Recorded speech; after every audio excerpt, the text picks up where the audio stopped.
ٹھیک تو اب ولا عالم اس میں سے آگے کیا نتیجہ نکلنا ہے، but all we can do is hope. تو میرے خیال میں اگر بلاول صاحب کی کوشش کو تھوڑا وقت دیا جائے، یہ چھوٹی موٹی باتیں ہو گئی ہوں گی عید کے اوپر، ان کے آپس میں بھی کافی تفکرات ہیں پی ٹی آئی کے اندرون، تو ان کو اوور کم کر کے ایک رسپانسبل اور لیول ہیڈڈ کول ہیڈڈ رسپانس ہو جس میں پاکستان کو جو ہے وہ ٹھیک ہے. زیادہ ترجیح دی جائے. یہ بجائے ولید کہ اقبال صاحب تشریف لے آئے، انہوں نے آپ کو بھی سنا ہے، تو میں چاہ رہا ہوں ایک ہی دفعہ وہ بٹ صاحب کو بھی سن لیں. بٹ صاحب کیوں فارورڈ بلاک بنوا رہے ہیں آپ پارٹی کے اندر سے، اور کیوں آپ لوگ ملاقات کی اجازت نہیں دیتے جبکہ عدالت میں انڈرٹیکنگ بھی دی ہوئی ہے؟ کیا یہ جمہوریت ہے؟ بسم اللہ الرحمن الرحیم. یہ ہونا ہے ان کے ساتھ، یہ ہو رہا ہے، یہ روز روشن کی طرح یہاں ہے کہ عمران خان کا جو رویہ ہے نا یہ اس کے سامنے آ رہا ہے. اس نے ہمیشہ جھوٹے الزامات لگا کے لوگوں کے اوپر الزام تراشیں کی کہ یاد ہے نا کہتے تھے نون میں شین نکل گئی، فلاں ہو گیا، وہ تو سب قائم ہے. ان کا حال دیکھیں، ایک دوسرے کو مار رہے ہیں. اب جو آپ نے کہا نا سلیمان اکرم راجہ، وہ سلیمان اکرم راجہ نے ان کا صحیح بندوبست کیا ہے. یہ کرایا بھی عمران نے بندوبست ہے کہ باہر آ کے اپنی اپنی بولی بولتا تھا. تو یہ لکھ کے دیکھیں، ایک میں بات بتا دوں، یہ سلیمان اکرم راجہ نے کورٹ میں لکھ کے دیا ہے کہ جی جس کو میں کہوں گا صرف وہ اندر آئے اور آ کے وہ ملے اور باہر آ کے بات بھی نہ کرے. یہ ظاہر ہے سلیمان اکرم راجہ کو پی ٹی آئی کے جو بانی ہیں انہوں نے کہا ہے تو انہوں نے لکھا ہے نا، کیونکہ روز روز کی لڑائی. عمران کا ایک رویہ ہے کہ بھائی مجھے باہر نکالو، اس کے علاوہ مجھے کچھ نہیں چاہیے. نہ اس کو یہ فکر ہے کہ پاکستان میں دہشت گردی ہو رہی ہے، نہ اس کو یہ فکر ہے کہ معیشت پاکستان کی جو ہے وہ کس طرف یہ لے کے گیا، پاکستان کو ڈیفالٹ کے دانے پہ لا کے چھوڑ کے اس کو پھر ایک جمہوری طریقے سے ہٹایا گیا ووٹ آف نو کانفیڈنس کے ذریعے. بات یہ ہے کہ اب جس روش کو اس نے اپنایا ہوا تھا، یہ جب خود وزیر اعظم بنا 2018 میں، اچھا چلتا ملک، اس نے اس کی رجیم جو فیض باجوہ، امید، ساکم نثار، وہ آصف سعید کھوسہ جیسے لوگ، یہ مل کے انہوں نے جو چلتا پاکستان آج اس حالت میں پہنچایا. کیا تھا اس وقت؟ چینی 50 روپے کی تھی، دنیا لوگ خوش تھے، اپنے بچوں کے لیے کھانے پینے کا بندوبست کر رہے تھے. یہ آئے، انہوں نے کہا یہ میری ٹیم آئی ہے، یہ ارسطو آ گئے، 90 دن میں ایسا کریں گے، اربوں روپے لائیں گے اور پاکستان ایک بہتر ملک بن جائے گا. وہ 190 ملین ہے، وہی یہ علی بابا چالی چور مل کے کھا گئے کہ آؤ تو مجھے آپ میرے خیال ولید صاحب سے جواب لے لیں. بٹ صاحب آپ ولید صاحب سے جواب لے لیتے ہیں، لیکن میں ایک بات، ابھی میری بات ختم نہیں ہوئی. اب یہ قیدی ہے، اس نے 190 ملین کی چوری کی ہے. یہ قیدی کی جو مینیو، عدالتی مینیو ہوتا ہے نا، اس کے مطابق ملے. یہ تو لکی آدمی ہے، کیا ہم اس کو پی سی بنا کے دے دیں، وہاں میریٹ بنا کے دے دیں؟ اس کو چاہیے اب جو قیدی ہیں بہت لکی ہیں، کیا وہ کہہ رہے ہیں پی سی یا میریٹ بنا کے دے دیں؟ یہ میرے خیال یہ دونوں جو آپ نے مہمان بلائے نا، ان کو یہ ریل میں نے 2-3 دفعہ سنی ہوئی ہے، یہ وہی ریل بار بار چلتی ہے. سب سے پہلے اپنا گریبان جھانک لیں، ایک دفعہ پھر سن لیں، اپنا گریبان سب سے پہلے جھانک لیں، اپنا گریبان جھانک لیں. اگر یہ سمجھتے ہیں، سب سے پہلے تو یہ جامی صاحب، یہ آپ اور میں بیٹھے یہاں بات کر رہے ہیں اور آپ کے 2 اور مہمان بیٹھے یہاں 8 بجے کے شو پہ بات کر رہے ہیں. کسی اور چینل پہ آپ کے ناظرین جائیں گے تو وہاں پہ بھی بات ہو رہی ہوگی، کسی تیسرے پہ جائیں گے، 10 بجے تک سب چینلوں پہ سب سے زیادہ ڈومینیٹ کون کر رہا ہوگا؟ اس کا نام عمران خان ہے، بانی چیئرمین پی ٹی آئی. دیکھیں لوگوں کے ذہنوں پہ کس طرح وہ شخص سوار ہے، کس طرح سے وہ، اور کس طرح ریاست کی پالیسی، کس طرح ریاست کی پالیسی نے ریاست کے آئینی نظام، آئینی ڈھانچے کو مسمار کر دیا ایک شخص کے خوف نے. میں تو اس بات پہ حیران ہوتا ہوں. اور یہ جو کہتے ہیں کہ جی عمران خان کی خواہش ہے کہ جی مجھے نکالو، اس کی خواہش میاں نواز شریف والی نہیں ہے کہ مجھے نکالو، کہ پلیٹلیٹس گر گئے اور نکل گیا کس طرح سے، یا جنرل مشرف کے ساتھ کس طرح سے جو ہے سمجھوتا کر کے یا جو بھی کر کے کہ جی اپنا سارے اپنے کارکنان کو اور سب کو پیچھے چھوڑ کے جو ہے وہ 2000 سن کے اندر جو ہے وہ سعودی عربیہ جو آج کسی محل میں جا کے رہ لیے. اس طرح کی کوئی اس طرح کا کوئی میریٹ یا کوئی سرور پیلس جو ہے وہ عمران خان کو نہیں چاہیے. اور بائی دا وے ٹاپک کیا تھا جس پہ یہ بات ہو رہی تھی؟ کیونکہ یہ میں نے کہا نا کہ یہ تو عمران خان از ایوریبڈیز obsession. This shows the power of the man. میں تو کہہ رہا ہوں آپ کے مہمانوں کا، میں تو صرف جواب دے رہا ہوں، میرا تو کام ہی اپنے پارٹی کے بارے میں بات کرنا ہے، اپنے لیڈر کے بارے میں. لیکن ان کی obsession دیکھیں اور باقی دیکھیں ایئر ویوز کی ساری جو ہے کون ڈومینیٹ کرتا ہے. لیکن ٹاپک کیا تھا یہ تو بتائیں، کیونکہ میں ابتدا میں آیا نہیں. ٹاپک تھا کیا؟ ٹاپک بٹ صاحب ٹاپک ذرا بتاتے ہیں آپ. آپ بتائیں نا ٹاپک، آپ نے شروع کیا ہے نا. ٹاپک کیا تھا جس پہ جی جی ٹاپک یہ، کیونکہ یہ تو ان کی ریلیں تو وہی چلتی ہیں نا کہ عمران خان نے یہ کیا، عمران خان نے وہ کیا. یہ خود نہیں دیکھتے انہوں نے کیا کیا. اور ضیاء الحق کے دور میں کیا کرتے تھے یہ بتاؤ، کہ میری عمر ضیاء الحق کہتا تھا نواز شریف کو لگ جائے. یہ نہیں بتاتے. یہ نہیں بتاتے کہ مشرف کے دور میں یہ لوگ کیا کر رہے تھے، کہ پی ایم ایل این کی کوئی نام و نشان ہی نہیں بچا تھا. ٹاپک کیا ہے؟ کاف لیگ بن گئی تھی وہاں پہ. پیپلز پارٹی والے کہاں چلے گئے تھے؟ بتائیں ٹاپک کیا ہے مجھے یہ جیل توڑ بتائیں. کے باہر آنا چاہتا ہے. وہ کہہ رہے ہیں یہ ٹاپک. عمران خان جیل توڑ کے باہر آنا چاہتا ہے. یہ ٹاپک کیا ہے؟ اس پہ آپ بتائیں وہ کس طریقے سے جیل توڑے گا. نہیں یہ تو ٹاپک نہیں سیٹ کر رہے آپ ٹاپک سیٹ کرتے ہیں. ہم بات کر رہے تھے کہ ایک جانب پی ٹی آئی عید کے بعد سڑکیں گرم کرنے کی پلاننگ کر رہی ہے، اپوزیشن اتحاد سے رجوع کر رہی ہے، اور پھر انڈرٹیکنگ کے باوجود خان صاحب سے ڈالا ملاقات کیوں نہیں ہو سکی. ہاں یہ اگر ٹاپک ہے تو اس کا تو میں جواب دے دیتا ہوں جی. یہ پہلی مثال نہیں ہے. تو جس دن یہ فیصلہ آیا تھا میں اس دن آئی تھنک سما پہ تھا یا مے بی ARY پہ تھا. میں نے کہا تھا اللہ کرے فیصلہ جو ہے امپلیمنٹ ہو. اللہ نے نہیں چاہا کہ فیصلہ امپلیمنٹ ہو، کیونکہ یہاں کون سے میں نے تو گنوائے ہیں کہاں آئین کی کتنی نافرمانیاں ہوئی ہیں پچھلے 2 سال 2.5 سال کے اندر. عدالت عظمیٰ کی، یہ تو چلے ہائی کورٹ کے فل بینچ کا آرڈر ہے، عدالت عظمیٰ کے کتنے فیصلوں کی نافرمانیاں ہوئی ہیں. جہاں پہ قانون کی حکمرانی اور آئین کی بالادستی نہیں ہوتی وہاں جنگل کا قانون ہوتا ہے. اور آج عمر ایوب صاحب نے جو آ کے بیان دیا ہے، جو لوگ جن لوگوں نے ان کو یہ جو اپنی چیف منسٹر جو جن کے بارے میں بڑا یہ پرائیڈ سے بات کرتے ہیں، یہ نہیں کنٹرول کر رہی جیل خانہ جات کو، یہ عمر ایوب نے باہر آ کے بیان دیا ہے کہ وہ ان کا حکم چل رہا ہے، عدالتوں کے حکم یا نہیں چل رہے. جب ایک ملک اپنے آئین پہ عمل درآمد نہیں کرتا نا تو پھر وہ جبر و استبداد اور افراتفری کا شکار ہوتا ہے. دیکھیں سینیٹر صاحب نے بڑا اہم سوال اٹھایا نا کہ عدالت کا جو حکم نامہ ہوتا ہے اس پہ عمل درآمد بنانا یہ تو حکومت کی ذمہ داری ہوتی ہے نا. اگر عدالت نے ایک حکم نامہ جاری کیا، دیکھیں ان سے پوچھیں 2018 میں جب آپ مسلط ہوئے تھے تو کس کا حکم نامہ چل رہا تھا؟ ان کو زیادہ تجربہ ہوگا. یہ ذرا بتا دیں کہ وہ عمران خان نجات اس کے ثاقب نثار تھا، وہ آصف سعید کھوسہ تھا، فیض حمید تھا، باجوہ تھا، کیا کرتے رہے اس ملک کے ساتھ؟ عمران خان ایک پپٹ بن کے بیٹھا رہا. آپ مجھے بتائیں یہ جو آج دہشت گردی ہو رہی ہے قطر میں، کس نے بیٹھ کے معاہدے کیے؟ کس نے جیلوں سے 30,000 نکالے؟ آج ہم اس کا سامنا کر رہے ہیں. کیا اس سے پوچھیں گے آپ ان سے کہ یہ کیوں ایسا کیا؟ یہ ملک کے ساتھ کس نے کیا؟ یہ عمران خان نے کیا. یہ جب مسلط ہوا تو اس نے یہ سارا کچھ کیا. اس نے میاں نواز شریف کو، اب مجھے آپ بتائیں پاناما ایک کیس تھا، اس میں اقامہ کہاں تھا؟ اقامہ کہیں تھا جس میں سزا دی ان کو فار لائف کہ آپ نے بچے سے تنخواہ نہیں لی. اس نے تو 190 ملین چوری کیا ہے. یہ علی بابا چالی چور کا گروہ تھا جو ثابت ہو گیا. پیسہ آیا دانیال صاحب، میں نے آپ کی جانب جانا ہے لیکن پہلے ولی صاحب بات پوری کر لیں. ولی صاحب وہ آپ کو کہہ رہے ہیں علی بابا 40 چور، آپ انہیں علی بابا 40 چور کہتے ہیں. کب تک اسی ہم نہیں جی میں سمجھتا ہوں کہ باوجود جو جس آئینی اور قانونی تنزل پہ یہ ڈسپینسیشن ہم کو لے کے آئی ہوئی ہے، اور یہ اس سے بڑی میں سمجھتا ہوں ذلت کی بات کوئی نہیں ہے کہ اپنے آپ کو جسٹیفائی اور لیجیٹیمائز کرنے کے لیے وہ مثال دیتے ہیں کہ 2018 وہ کہتے ہیں جی 2018 میں آپ کو میں بتاتا ہوں مسلط کس طرح کیا گیا آپ کے اوپر. مسلط اس طرح کیا گیا کہ جتنی سیٹیں ہمیں ملنی چاہیے تھیں اس کی وہ سیٹیں بلوچستان عوامی پارٹی اور MQM کو دلوائیں تاکہ ہم ویک ہوں اور کولیشن کے اندر جب چاہیں ہمارے کو برطرف کر دیا جا سکے. اس لیے ہم کہتے ہیں کہ یہ غلط ہوا ہے سارا کچھ. اور آپ اگر اسی کی مثال دینا چاہتے ہیں ولی صاحب اگر یہ بات درست ہے، ولی صاحب اگر یہ بات درست ہے، پارٹی ہے صاحب کے لیے غلطی کی نا جی، غلطی کی بالکل غلطی کی اور آن ریکارڈ عمران خان صاحب نے کہا الفاظ کیا تھے کہ جنرل باجوہ نے میری کمر میں چاقو مارا. یہی ہوا نا، اس لیے تو میں کہہ رہا ہوں. لیکن بہرحال جی نہیں، میں تو صرف کہہ رہا ہوں کہ پاکستان کی ساری آئینی قانونی سیاسی تاریخ کے اندر صرف ایک ہی مجرم ہے وہ عمران خان ہے، باقی سارے دودھ کے دھلے ہوئے ہیں. یہ بہت بڑے ہیرو ہیں، انہوں نے ساری دولت اپنی جو کمائی ہوئی ہے وہ $190 ملین چوری ہوئے ہیں. اگر پاؤنڈ تو یہ 190 ملین نئی یونیورسٹی پہ کون لگا رہا ہے؟ وہ تو کہیں پیسے وہ تو سپریم کورٹ کے پاس پڑے رہے ہیں. اور ہر اس بوسیدہ عدالتی جس کو تباہ و برباد کر دیا ہے، اس کے اندر سے بھی عمران خان سرخ روح ہو کے نکلیں گے. سرخ روح یہ ان کے بچے نہیں ہیں جو ہم بینک کرپشن فائل کر رہے ہیں، ٹیکس ڈیفالٹرز ہیں. اور یہ ہمیں کہتے ہیں نہیں، یہ ایک ہی مجرم ہے، ایک ہی شخص سب کے سر پہ سروں کے بھوت کا سوار ہے سب کے اوپر. یہ نظر آتا ہے مجھے تو. عمران خان کیا کاروبار کرتا ہے ذرا بتا دیں مجھے، ان سے پوچھیں جی کیا کاروبار کرتا ہے وہ؟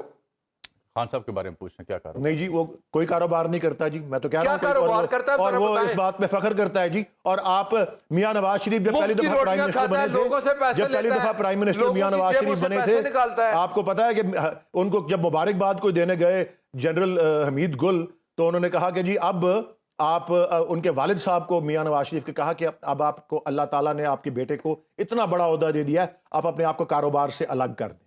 انہوں نے کہا نہیں جی کاروبار تو شروع ہی اب ہونا ہے. جب مہاتر محمد پرائم منسٹر بنا تھا ملیشیا کا، اس نے کہا تھا کہ اس کو جب انٹرویو کیا کہ آپ نے اپنے ملک کو ایشین ٹائیگر بنایا ہے. ولید اقبال صاحب، میں کہہ رہا ہوں جی جب مہاتر محمد پہلی دفعہ مہاتر محمد کو انٹرویو کیا گیا کہ آپ نے اپنے ملک کو ایشین ٹائیگر بنایا ہے، تو اس کی کیا وجہ ہے؟ اس نے کہا جی جب میں پہلی دفعہ پرائم منسٹر بنا، میرے پاس چوائس تھی یا میرا ملک ترقی کرے گا یا میرا خاندان ترقی کرے گا، اور میں نے اپنے ملک کے حق میں فیصلہ کیا. اس طرح ملک ترقی کرتے ہیں، اس طرح نہیں کرتے. میں کہہ رہا ہوں نا جی وزیر اعظم جو لوگ بنتے ہیں ان کو کاروبار نہیں کرنے چاہیے. عمران کیا کاروبار کرتا ہے؟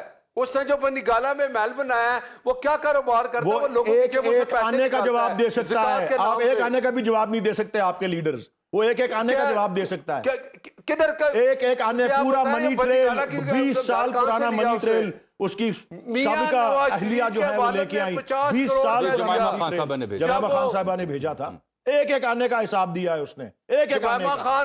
جمائمہ خان نے تو آپ یہ بات رکھیں، مجھے ایک آنے کا حساب یہ نہ ایون فیلڈ کا کوئی حساب دے سکا ہے، نہ سرے محل کا کوئی حساب دے سکا ہے، لیکن ایک آنے کا حساب عمران خان نے دیا ہے اپنا.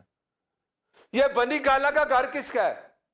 عمران خان کا ہے جی. اور اس نے پورا منی ٹریل دیا ہے کہ انگلینڈ میں فلیٹ بیچا، اس کے پیسے آئے اور جتنی دیر وہ پیسے نہیں تھے اپنی بیوی سے پیسے لیے اور پھر واپس کیے. اس کو پورا ٹریل دیا ہے، سب کچھ موجود ہے ریکارڈ. کس کو واپس کیے؟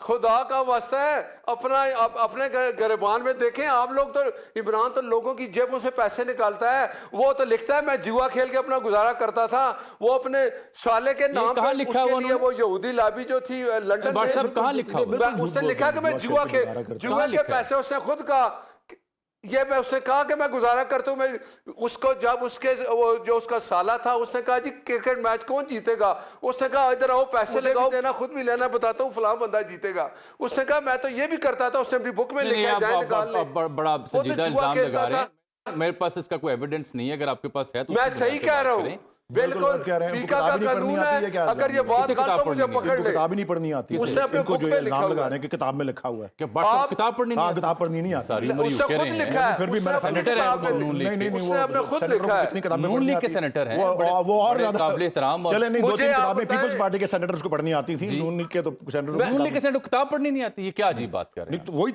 اسی کتاب کی تشریح کر رہے ہیں. آپ وہ کتاب لے آنا جس کا ذکر کرتے ہیں، اسی کو پڑھ لیتے ہیں ابھی بیٹھ کے. میں کتاب لے آؤں گا، اگلا پروگرام رکھ لیں، میں لے آؤں گا. ان سے کہیں اگلے پروگرام میں میرے ساتھ آ جائیں جس میں عمران نے لکھا ہوا ہے کہ میں نے جوئے سے بھی اپنا گزارا کرتا تھا. اور جیت جاؤ گے. وہ یہ چیلنج قبول کر رہے ہیں کہ آپ اگلے پروگرام میں ایسا حوالہ اور ایسی کتاب لے کے آئیں. ولید صاحب is here to respond. میرا خیال ہے میں بیسے میزبان صحافی، میرا خیال ہے کہ میں اس میں جو میرا کردار ہے وہ ادا WhatsApp کروں. آپ نے ایک آن ایئر ایک پروگرام میں نیشنل ٹی وی پہ ایک بہت بڑا الزام لگایا ہے. اب میرا پہلا سوال میں تو جوا کھیل کے گزارا میرا جی میں نے آپ سے اسی لیے پوچھا کہ بٹ صاحب یہ سنجیدہ الزام ہے، اس کا کوئی ثبوت ہے، کہاں پڑھا ہے آپ نے؟ تو اب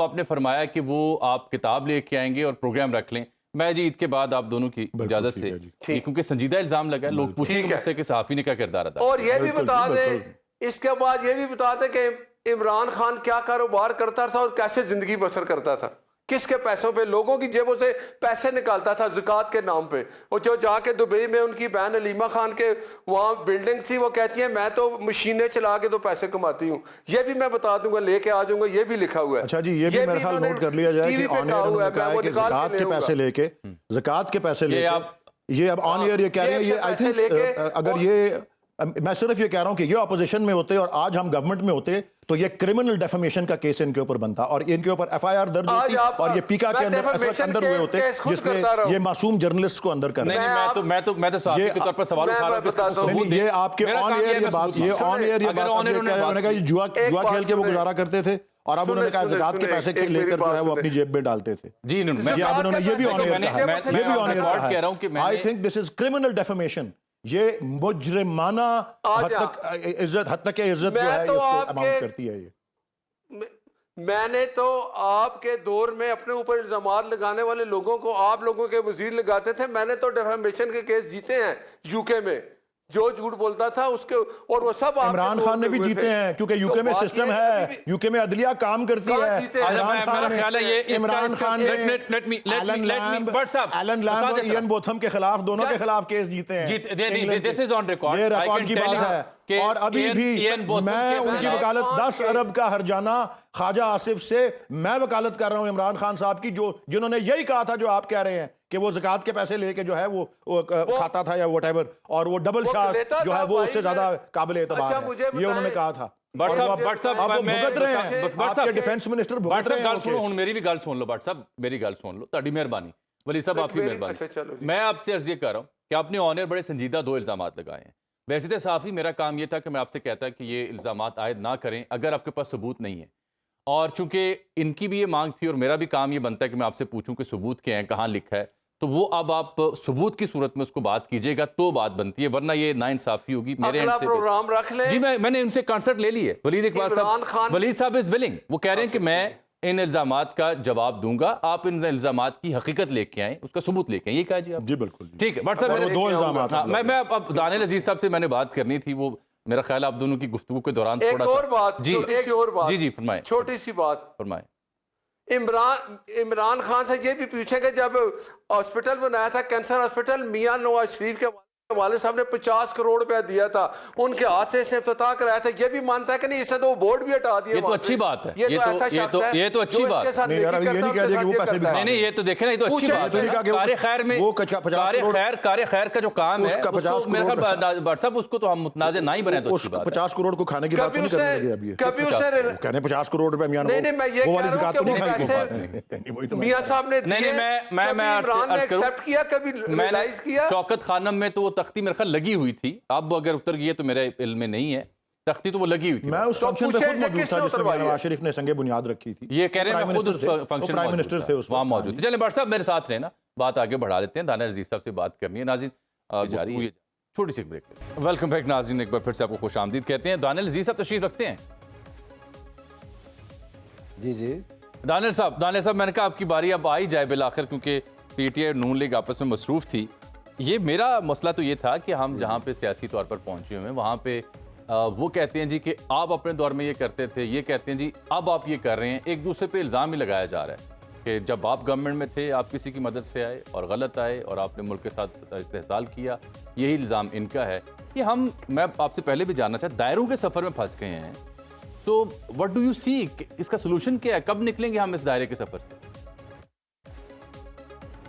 جی میرے خیال میں ولید اقبال صاحب کی جو ایک بات ہے میں اس سے اتفاق کرتا ہوں کہ جو عدالت کا بھی حکم ہوتا ہے, جو بھی حکم ہوتا ہے, وہ آخرکار اگر کوئی نظام ہے ملک میں تو وہ ماننا پڑے گا. تو اس میں جو ان کی ریزرو سیٹوں کے حوالے سے یا ان کے جو ممبرز الیکٹ ہوئے ہیں ان کے حوالے سے جو عدالت نے حکم دیا ہے, پھر اس کی کنسلٹیشن ہوئی, پھر وہ ریکنفرم ہوا, پھر الیکشن کمیشن نے آدھے جو ہیں ان میں سے یا کچھ حصہ جو ہے ان کو نوٹیفائی بھی کر دیا, لیکن وہ چیز ابھی تک جو ہے وہ اٹکی ہوئی ہے. تو میرے خیال میں ایک تو وہ ریزولوشن ہو تو اچھا ہے. دوسرا بھی جیسے کہ آپ کو پتہ ہے چیف الیکشن کمشنر صاحب کا ٹینیور ختم ہو گیا. جی وہ میرے خیال میں حکومت کو چاہیے اس کا انیشیٹو لیں اور باقاعدہ ایک سنجیدہ مذاکرات کریں, اور جو بھی اس میں سے طریقہ کار ہے بتدریج, اگر فرض کریں حکومت اور اپوزیشن نہیں فیصلہ کر سکتی تو پھر وہ نام آگے چلے جاتے ہیں کمیٹی کے پاس. بالآخر حکومت کا پھر بھی اس میں بہت زیادہ اثر رسوخ ہوتا ہے, لیکن کوئی ایسا جو کہ متنازع نہ ہو اور اچھا نام ہو. جیسے یہ صاحب جو آئے ہیں میں اس کے اوپر زیادہ بات نہیں کرتا تھا, بات الجھانے کی نہیں ہے. عمران خان صاحب نے خود ہی بتا دیا کہ یہ صاحب کیسے آئے. اب وہ انہوں نے کیوں یہ بھگتا, جو کچھ پی ٹی آئی نے بھگتا کہ ان کا بلہ بھی چلے گیا, سب کچھ ہو گیا, تو شاید آئندہ کے لیے وہ اس طرح کے فیصلے نہیں کریں گے کہ جو ان کو بتایا گیا انہوں نے اس کا نام لے لیا کہ چلیں ٹھیک ایسے کر لیں. تو میرے خیال میں یہ غلطیاں جو ہوئی ہیں ماضی میں, اب وقت یہ آ گیا کہ ان کو پیچھے رکھ کے ہم آگے چلیں. جہاں تک آپ کی بحث ہو رہی تھی ولید صاحب اور بٹ صاحب کے درمیان, میں آپ کا شاید مسئلہ تھوڑا سا آسان کر دوں. پلیز کریں نا, یہ بات بالکل درست ہے, کیونکہ مجھے پتا ہے کہ جیسے ہی آپ سے بات ہماری ختم ہوگی نا تو دوبارہ وہیں پہ ہم نے آنا ہے, لیکن آپ بات کیجئے اگر یہ مسئلہ حل کر عمران خان صاحب عمران خان صاحب نے خود اپنی جو کتاب آتھر کیا اس میں انہوں نے یہ ذکر کیا ہے بڑی تفصیل سے، نہ صرف یہ کہ انہوں نے اپنے بردر ان لا کو جوا کھلوایا، بلکہ یہ بھی بتایا کہ اس جوئے کے پیسے سے جو ان کے حصے آئے، اس جوئے کا حصہ، اس سے انہوں نے پی ٹی آئی کا جو قرض تھا وہ اتارا، 10,000 یا 12,000 ڈالر۔ یہ تو ان کی اپنی کتاب میں لکھا ہوا ہے، ان کے ویڈیو ایویڈنس سارا موجود ہے۔ تو میرے خیال میں اس بات میں کوئی بحث نہیں کرنی۔ جہاں تک ٹیکس چوری کی بات کی ہے دونوں فریقوں نے، اس میں یہ بھی میں آپ کو واضح کرتا چلوں، یہ بخاری صاحب جو کہ وزیر رہے عمران خان صاحب کے، انہوں نے کہا کہ جی میں انکوائری کروں گا کہ عمران خان صاحب کو آکسفورڈ یونیورسٹی کے چانسلر کی ریس میں سے کس نے نکالا، تو میں ان کا بھی کام آسان کر دیتا ہوں۔ جو آکسفورڈ یونیورسٹی نے اپنے چانسلر کی جو ضروریات لکھی تھیں اس میں ایک یہ تھی کہ آپ ٹیکس چور نہیں ہوں گے، اور جب یہ نیازی سروسز کھولی انہوں نے تو ٹیکس اوائڈنس اور ٹیکس چوری کو وہ ایک ہی نظر سے دیکھتے ہیں۔ تو پوری دنیا میں سے جو عمران خان صاحب اس لسٹ میں سے خارج کیے گئے، نااہل قرار دے دیے گئے، وہ اس لیے تھا کیونکہ انہوں نے ٹیکس چوری کی تھی۔ یہ ان کے مطلب اگر آپ ویب سائٹ پہ جائیں آپ کو یہ سارا مل جائے گا، کہیں دور جانے کی ضرورت نہیں ہے۔ تو کہنے کا مقصد یہ، اب یہ الزام تراشی کی ضرورت نہیں ہے ایک دوسرے پہ، بات یہ کہ پاکستان کو آگے کیسے لے کے جانا ہے۔ پاکستان بہت بڑے مسائل میں گھرا ہوا ہے، اور یہ صرف دہشت گردی کے نہیں ہیں، یہ ابھی تک معیشت کے بھی ہیں۔ یہ خواہ ایک دوسرے کو تھپکیاں دے رہے ہیں کہ جی ورلڈ بینک کی قسط مل گئی ہے اور جو کلائمیٹ فنڈ ہے اس میں سے بھی کچھ حصہ مل گیا ہے، لیکن در حقیقت اس سال پاکستان نے 13 ارب ڈالر جو ہے IMF کے ساتھ بھی 13 ارب ڈالر رول اوور کیے ہیں۔ جی وہی میں بات کر رہا ہوں، اسی کی بات کر رہا ہوں۔ تو 13 ارب ڈالر ہم نے رول اوور کیا ہے۔ اس وقت ہمارے پاس 11.7 بلین ڈالر ہے۔ اس کا مطلب یہ ہے کہ جن ملکوں نے رول اوور کیا ہے، اگر وہ اپنا پیسہ صبح مانگ لیں تو ہمارے پاس کچھ بھی نہیں رہے گا۔ تو یہ بڑے نازک صورتحال ہے، اور یہ اس کو ابھی ہمارا جو اسٹیبلٹی سو کالڈ، یہ تو ہم سنتے آ رہے ہیں جب سے کیئر ٹیکر گورنمنٹ آئی تھی کہ جی اسٹیبلٹی آ گئی ہے۔ اب پرابلم یہ آ رہی ہے کہ اسٹیبلٹی گروتھ میں کنورٹ نہیں ہو رہی۔ اس میں اگین میں سمجھتا ہوں کہ جہاں تک پولیٹیکل پولرائزیشن پاکستان کی اس سے ڈیٹریکٹ کر رہی ہے، اس کو جس حد تک ہم حل کر سکیں، کیونکہ اگر ہمارے پاس گروتھ نہ آئی تو بٹ انفارچونیٹلی دانیال صاحب، انفارچونیٹلی وہ پولیٹیکل جو پولرائزیشن ہے اس کو فکس کرنے کے لیے تو آئی ڈونٹ سی کہ بوتھ پارٹیز آر ولنگ۔ مجھے نظر آتا ہے کہ یہ دونوں مل بیٹھنے کو تیار ہیں for the sake of these all issues. تو پھر یہ یونیلیٹرلی چلتا رہے گا جی۔ پھر اب عمران خان وزیر اعظم صاحب تو نہیں ہے نا کہ وہ کہیں گے کہ جی میں ان کے ساتھ بیٹھنے کے لیے تیار نہیں ہے۔ اگر اب وہ نہیں بیٹھیں گے، اپنی جماعت کو نہیں بٹھائیں گے، تو معاملات پھر چلتے چلے جائیں گے آگے، کیونکہ اب Pakistan is not in a position that it can wait. ابھی یہاں پر پوری ٹرین ہائی جیک ہو رہی ہے، پورا علاقہ جو ہے وہ، پورے ضلع جو ہیں وہ، ان کے میں گورنمنٹ کی ریٹ جو ہے وہ کمزور ہوئی ہے، تو ایسے تو نہیں چل سکتا کام۔ میں ولید صاحب کی طرف آتا ہوں، کیونکہ آپ نے دو بڑے سیریس جو ریفرنسز ہیں وہ دیے ہیں، بالخصوص ٹیکس چوری کا۔ ولی صاحب میں بٹ صاحب کی پہلے ایک ان کی اوپینین لے لوں، وہ میں آپ کی خدمت رکھتا ہوں۔ بٹ صاحب آج آپ کو دانیال عزیز صاحب پہ پیار نہیں آ رہا؟ نہیں دیکھیں، جو حقیقت ہوتی ہے نا، دانیال جی صاحب نے سچی بات کی ہے، اور یہ ہے بالکل ان کا کتاب میں لکھا ہے یہ ٹیکس۔ نہیں، میرا سوال یہ تھا کہ آج آپ کو دانیال صاحب پہ پیار نہیں آ رہا؟ نہیں، دانیال سے صاحب ویسے ہی ہمارے بڑے بھائی ہیں، دوست ہیں، مجھے ان سے ہمیشہ اچھی باتیں سن کے میں خوش ہوں۔ بھائی ہیں میرے، میں یہ نہیں کہتا اختلافات ہوتے ہیں ختم ہو جاتے ہیں، لیکن بات تو انہوں نے حق کی کی ہے نا، جو سچی بات ہے وہ بتائیے۔ اچھا ٹھیک ہے، لیجیے ولید صاحب، آپ پوچھیں، آپ ولید صاحب سے پوچھیں کہ آپ بتائیں کس کورٹ میں جائیں گے۔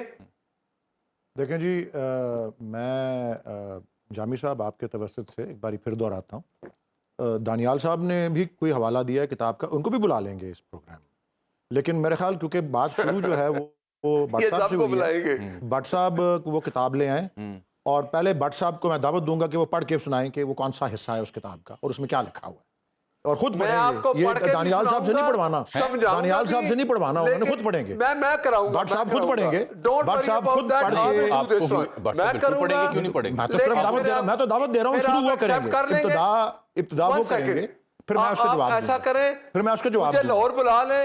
یہ تو پہلی بات یہ بہتر نہیں ہے کہ لاہور بلا لیں؟ آپ جہاں بھی کہیں، آپ کے شو پہ ہی ہوگا، میں لاہور آ آپ کے شو جاتا پہ ہوں، ہوگا، جہاں پہ کتاب نہیں، لے آؤں گا، میں صرف یہ کہہ رہے ہیں کہ کتاب مجھ سے نہیں پڑھوانی، خود پڑھنی ہے۔ نہیں، وہ آپ کو پڑھائیں گے بھی اور ترجمہ بھی کہتے کر کے بتائیں گے، وہ یہ کہہ رہا ہوں نا کہ میں ترجمہ بھی وہ بتاؤں گا، دانیال صاحب نہیں پڑھیں گے، میں نہیں پڑھوں گا، وہ پڑھیں گے، وہ پڑھ کے سنائیں گے کتاب میں لکھا کیا ہوا ہے، اور دوسری پھر میں بتاؤں گا اس کا مطلب کیا ہے۔ کتاب میں لکھا ہے کہ عمران خان جوا کھیلتا تھا اور اپنے پیسے اپنے سالے سے بھی کمیشن لیتا تھا، کہتا تھا میں اپنے، یہ جیسے دانیال، میں تو کہہ رہا ہوں یہ ساری باتیں ریکارڈ ہو رہی ہیں، تو وہ ساری باتیں آپ دیکھیں گے۔ چلیے بٹ صاحب ایسا کر لیتے کہتے ہیں نا پھر وہ بات ٹھیک ہے، وہ کہہ رہے ہیں کتاب لے کے اور آپ پڑھ کے کتاب لائیں گے، حوالہ کون سا بتا دیں گے. بٹ صاحب نے چیلنج قبول کب آئیں کیا. گے؟ کتاب لائیں گے، بٹ صاحب نے آپ کا چیلنج قبول اس کے صفحے کو ڈسپلے کریں گے تاکہ ناظرین بھی دیکھ سکیں، اور اس صفحے کو پڑھیں گے بٹ صاحب پہلے. بٹ صاحب پڑھ کے اس صفحے کو جب مکمل کر لیں گے پھر میں بتاؤں گا اس کا مطلب کیا. میں آپ کو پڑھ کے بھی سناؤں گا، میں نے 2.5 سال لندن کے. اور دوسری بات، پھر آپ ایک وعدہ کریں گے، پھر آپ اس جھوٹے کو چھوڑ دیں گے، زکوٰۃ کھانے والے کو چھوڑ دیں گے. پھر آپ یہ وعدہ کریں کہ آپ اس کے ساتھ نہیں رہیں گے. جھوٹ آپ بول رہے ہیں اور آپ اپنے جھوٹے وہ کہہ رہے ہیں کہ اگر کتاب میں لکھی ہوئی بات جو میں آپ کو حوالہ دے دوں وہ درست ثابت ہو تو پھر آپ انہیں چھوڑ دیں گے. مجھے پتا ہے وہ درست نہیں ہے، وہ درست نہیں ہے، مجھے پتا ہے. نمبر 1. اور نمبر 2، یہ ان کی حالت ہے، یہ ان کی حالت ہے. کہتے ہیں وہ درست نہیں ہے، یہ جھوٹ ہی بولتے ہیں. نہیں جھوٹ تو آپ بولتے ہیں، اور جھوٹ آپ کا لیڈر بولتا ہے جو کہتا ہے میری پلیٹلیٹس گر گئی ہوئی ہیں. نہیں یہ میری بتائیں نا، یہ جھوٹ دانیال صاحب بھی جھوٹ بول رہے ہیں. میں تو کہہ رہا ہوں تینوں کو بلا لیں، وہ پڑھ کے آپ نے جو بات کی ہے وہ آپ جو بات کی ہے وہ آپ دہرا دیں، وہ ہم ریکارڈنگ پلے کر دیں گے، اس کی ریکارڈنگ پلے کر دیں گے کہ انہوں نے کہا کیا. بات ہو گئی، اور بات ہو گئی، ایگریمنٹ ہو گیا، پھر پڑھ لیں گے کہ اصولی طور پر اتفاق ہو گیا. بٹ صاحب آپ کے چیلنج کو انہوں نے قبول کیا ہے، اینڈ ہی از ولنگ. وہ کہہ رہے ہیں یہ چھوڑ دیں گے اس کو. یہ میں ان سے پوچھ لیتا ہوں چھوٹی سی بریک کے بعد. Welcome back. بٹ صاحب یہ تو بحث آپ کی اپنی جگہ ہو گئی. اصل سوال وہی تھا کہ جب عدالت نے حکم دیا ہے تو اس حکم پہ عمل درآمد کیوں نہیں ہو پا رہا، اور کیوں آج 6 رکن جو وفد کیا وہ ملاقات نہیں کر سکا پانی پی ٹی سے. دیکھیں ایک بات بتاؤں سب سے پہلے کہ وہ ایک قیدی ہے. قیدی کے جو ہوتے ہیں نا، جو جیل کے مینول کے اصول ہوتے ہیں اس کے مطابق چل. یہ تو عدالت نے فیصلہ کر لیا، 2 دن ان کو دے دیے، ملاقاتیں ہوں گی. یہ ایک سب سے ان کو سب پی ٹی آئی میں اب پتہ ہے اصل میں کیا لڑائی چل رہی ہے. کیا وہ یہ جو سلمان اکرم راجہ ہے نا، انہوں نے بالکل ان کا صحیح بندوبست کیا ہے تھرو بانی پی ٹی آئی. اس نے کہا جو نام آپ نے دینے ہیں، وہ کل میں ایک پروگرام میں تھا فیصل چودھری صاحب کے 2 دن پہلے. اس نے کہا یار میں نے بھی، وہ بھی جب گئے نا پہلے تو گئے اپنے وہ بابر وان صاحب، تو بابر وان صاحب نے کہا میرا نام نہیں ہے، میں نے اندر جانا ہے. تو وہ سلمان اکرم راجہ نے کہا جی یہ اندر کیسے جا سکتا ہے، میں نے تو اس کا نام ہی نہیں دیا. اب اس طرح سلمان اکرم راجہ صاحب جن کا نام دیں گے وہ اندر جائیں گے. وہ فیصل چودھری کو بھی انہوں نے نکلوا دیا جماعت سے. بات یہ ہے ان جو اس میں وہ علیمہ باجی، آپ مجھے بتائیں یہ جب یہ نہیں گئے نا ادھر نیشنل سیکورٹی کی جو میٹنگ تھی، اس میں یہ دل پہ ہاتھ رکھ کے ولید اقبال صاحب بتائیں علیمہ خان نے ہر ایک کو فون کیا ہے جو بھی گیا نا میٹنگ میں وہ جماعت سے نکال دیا جائے گا. اس خوف سے کوئی گیا ہی نہیں. کورٹ کے فیصلے پہ عمل درآمد کریں. وہ میں بتانے لگا ہوں، وہ کہہ رہی ہیں کہ علیمہ خان صاحبہ نے ہر بندے کو فون کیا جو بندہ نیشنل سیکورٹی کمیٹی کی میٹنگ میں جانے لگا تھا، جو 14 لوگوں کی فہرست آئی ہے. یہ دل پہ ہاتھ رکھ کے کیا ایسے ہوا کہ نہیں؟ آپ نے سوال کیا ہے کہ کورٹ کے فیصلے پہ عمل درآمد ہونا چاہیے کہ نہیں. آپ جواب میں کچھ اور طرف چلے گئے. اب وہ سوال کا جواب ہے ہونا چاہیے، بالکل ہونا چاہیے. مان گیا نا، میں بالکل ہونا چاہیے. کورٹ کے فیصلے پہ عمل درآمد ہونا چاہیے. یہ ان کے اپنے اوپر ہے کہ یہ کس کا نام بھیجتے ہیں. لیکن یہ علیمہ خان صاحب نے فون کیا تھا لوگوں کو کہ آپ نیشنل سیکورٹی کمیٹی میں. میں نے تو کبھی ایسی بات نہیں سنی. میں یہ پوچھیں اسے دل پہ ہاتھ رکھ کے افطار پہ ملا بھی ہوں. میں نے تو کوئی یہ پہلی بار سن رہا ہوں یہ بات کہ علیمہ خانم صاحبہ نے اسمبلی کے ممبروں کو فون کیا ہو. میں نے تو کبھی ایسی خواہ اس موقع پہ یا کسی اور موقع پہ میں نے کبھی ایسی بات نہیں. بٹ صاحب وہ ڈینائی کریں، لیکن بہرحال یہ عید کے بعد پھر آپ سے ایک پروگرام کرتے ہیں. دانیال صاحب میں نے آپ کو میچ ریفری کے طور پر یاد کرنا ہے، آپ بھی کائنڈلی کانسنٹ دے دیں. میچ ریفری میرے خیال آپ کو تعینات کرتے ہیں، آپ لوگوں سے پوچھ لیں. دانیال صاحب آپ کانسنٹ دے رہے ہیں مجھے میچ.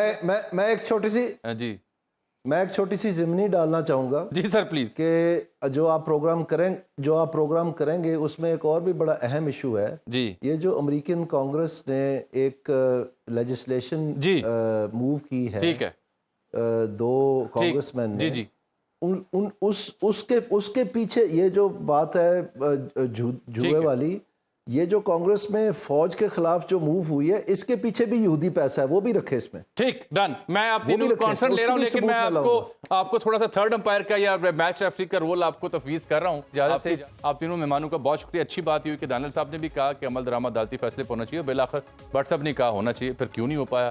میں نے اس سوال کو ڈھونڈنے کی کوشش کی جو آپ کے سامنے ہے. اگلے پروگرام تک کے لیے اجازت دیجیے. اللہ حافظ.